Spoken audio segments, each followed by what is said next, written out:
Hello friends, आज बनाएंगे अरबी की सब्जी। तो बहुत ही टेस्टी स्वादिष्ट लगता है खाने में। तो अरबी को छील लेंगे अच्छे से और उसको काट लेते हैं।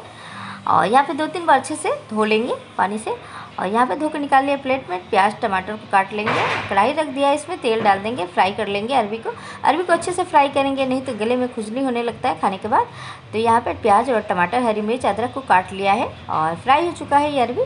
अब इसको निकाल लेते हैं प्लेट में और कुकर रख देंगे। इसमें 2-3 चम्मच सरसों का तेल डालेंगे और जीरा डाल देंगे, प्याज और हरी मिर्च और 2 मिनट अच्छे से भून लेंगे। उसके बाद हल्दी पाउडर, लाल मिर्च, धनिया पाउडर डाल देंगे, अदरक का पेस्ट और लहसुन का पेस्ट डाल देंगे, टमाटर और गरम मसाला डाल देंगे 1 चम्मच, स्वाद अनुसार नमक और अच्छे से भून लेंगे अरबी डाल के और 2 मिनट के लिए भून लेंगे। उसके बाद पानी डाल देंगे और कुकर में सीटी लगा देते हैं।